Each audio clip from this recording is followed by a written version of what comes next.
Baik, kita lanjut. Wal fatwa bi ghairi ilmin, dan fatwa tanpa ilmu. Berfatwa tanpa ilmu. Kata para ulama, walau sadafas shawab, walaupun ternyata kebetulan fatwanya tersebut benar. Ada orang ditanya tentang hukum syariat. Apa hukumnya sholat tahajud? Dia nggak pernah tahu. Kemudian dia ngomong sunnah saja kok. Bener kan sunnah? Tapi saat dia berfatwa, dia nggak tahu sebetulnya, maka tetap haram walaupun fatwanya benar. Karena orang berfatwa itu harus berdasarkan ilmu. Di saat salah pun nanti fatwanya, saat salah kalau dia punya ilmu, salah ijtihadnya akan dapat pahala kok. Itu indahnya itu. Maka Masya Allah, ilmu itu gitu. Coba perhatikan. Ilmu bisa menjadikan sesuatu yang asalnya haram menjadi halal. Gimana itu contohnya? Seekor anjing yang dilatih untuk berburu, dia tahu caranya berburu dan seterusnya. Kemudian saat berburu menggigit hewan buruannya, maka apa hukum hewan buruannya? Najis atau gimana? Dimaafkan itu. Nanti yang bekas gigitannya buang, tapi nanti bisa halal itu. Allah. Indahnya begitu. Tapi kalau bukan itu adalah anjing terdidik, dia anjing liar, mohon maaf, kemudian kita lihat dia sedang menggigiti mangsanya, mati, haram itu, bangke itu. Karena dididik, karena diajari ilmu. Ini untuk pendekatan pemahaman saja. Lebih tepatnya adalah lihat, seorang qadhi, hakim, seorang mufti, ahli fatwa, seorang ulama, ketika ditanya tentang satu permasalahan, diminta untuk menghukumi satu hukum, satu permasalahan, satu kasus, kemudian fatwanya, jawabannya, hukumnya berdasarkan ilmu, walaupun salah tetap dapat pahala. Apalagi benar, double itu pahalanya. Tapi yang nggak punya ilmu, walaupun benar tetap dapat dosa. Maka jangan main-main urusan ini. Nggak tahu, cukup bilang tidak tahu.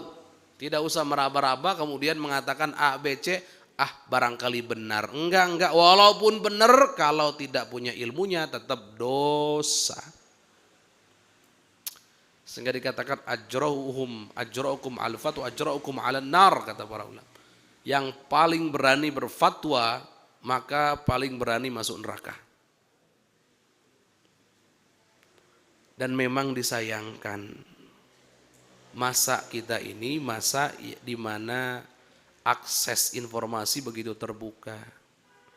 Sehingga di media-media sosial banyak sekali orang-orang yang mengatasnamakan agama padahal ngaji kecan pernah, kata orang tua. Cuman ikut sehari 2 hari dalam kajian singkat namanya daurah. Besok sudah duduk di kursi, sudah berfatwa seperti ulama. Dosa, percaya, dosa. Nggak boleh. Fatwa itu hanya untuk ahlinya. Hanya untuk ahlinya. Ya Rabb, ya Rabb.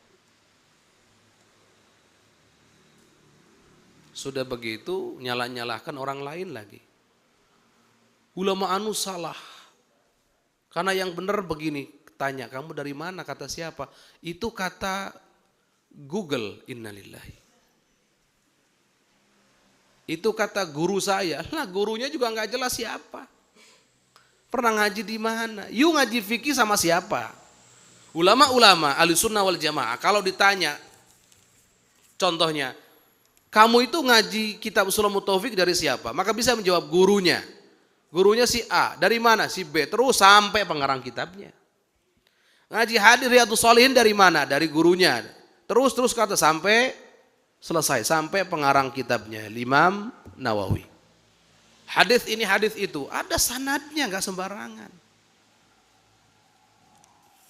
Sekarang di antara kekacauan yang terjadi, Masya Allah, ada orang nyalahkan nyalahkan Quran, kan seharusnya begini, dia yang salah ternyata.